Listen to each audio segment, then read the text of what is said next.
Hi YouTube friends and Facebook friends, in case I upload it there.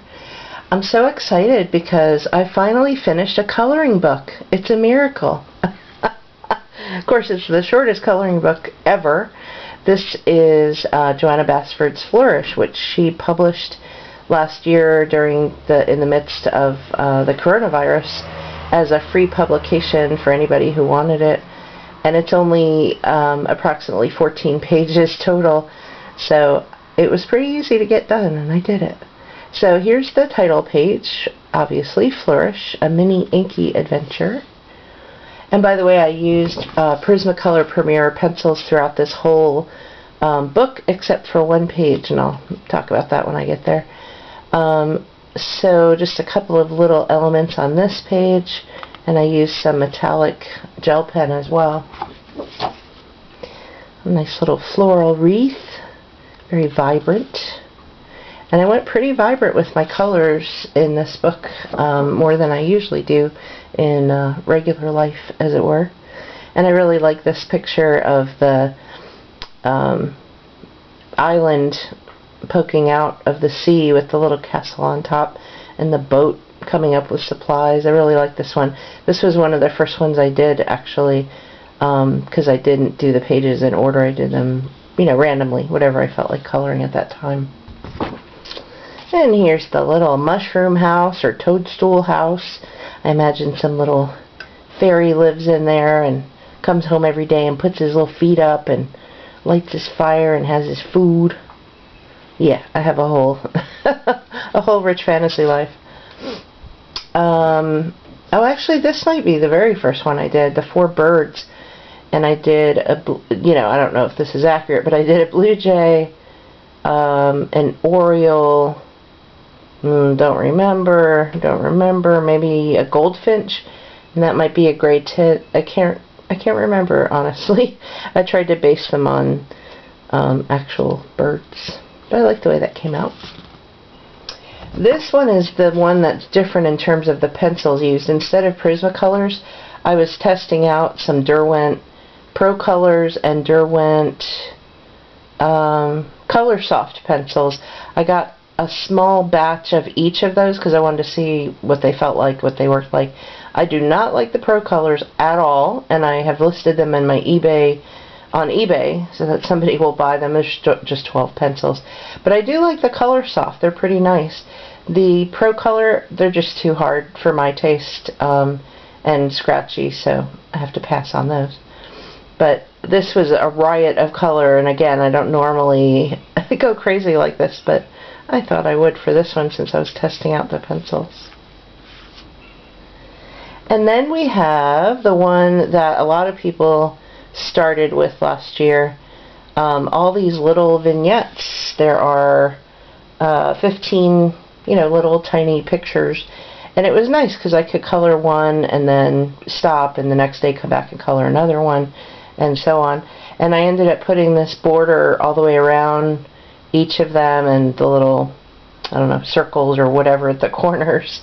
And I just noticed that I missed a corner, but that's okay.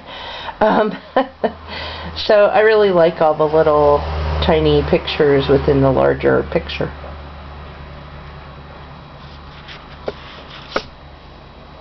I love this one, the bunny rabbit inside the cloche, and the little tree house, and I just love the whole thing, and the barn and the silo, all of that. I like the way it came out, and I like the golden border that I did. I tried to make it look like metallic gold. I don't know if I was successful, but I tried. But I love that bunny. He's very cute inside his cloche. And this one you may have seen on Facebook or Instagram or something. This is just a riot of color. Again, not my norm, but I wanted a repeat to wallpaper, so I did a repeat pattern where the butterflies are yellow or purple, and then I've got the rainbow repeating, and the flowers pretty much repeat from section to section.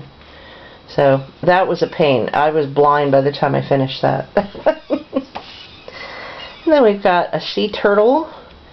I thought about doing a background, nothing spectacular, like maybe a chalk pastel background or something, but I ended up not. I just left him as he is. And then we've got these two underwater scenes. There's this one, and this was the first of the two that I did. I finished this one, I don't know, maybe a month or two ago. Like I said, it took me a long time. Of course, you know, I was working in between and doing other things, having a life. And here's the second one, which I just finished last night, actually.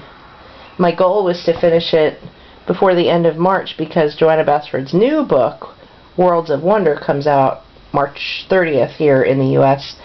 And I wanted to make sure I had this done before I got a new book and started on new books that I still haven't finished her old books. But anyway, so this is the second part of this underwater scene.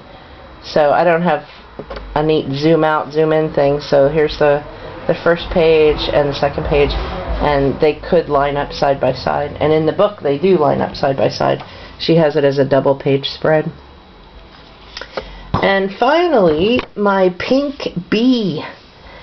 B is one of my nicknames, both the initial B and B-E-E. My fiance calls me that from time to time.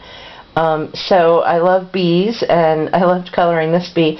I did one in more traditional colors, and unfortunately I didn't think to take it out. But when the book first came out, I printed just the bee page and colored it in yellows and blacks and whatnot. But when I got to it this time, a couple of weeks ago, for some reason I was struck by the color pink. Like, pink came to my brain. I was like, oh, I gotta do this in pink. So I did. So there's my pink bee, and I used a little bit of metallic gel pen around the edge. I don't know if that's going to get picked up by the camera. So that is Flourish by Johanna Basford. I am going to dive into a picture in World of Flowers, which has been very neglected by me. I think I've only done 3 pictures now. So I have so many coloring books and so little time. Anyway, thanks for watching, and I will talk to you soon. Bye.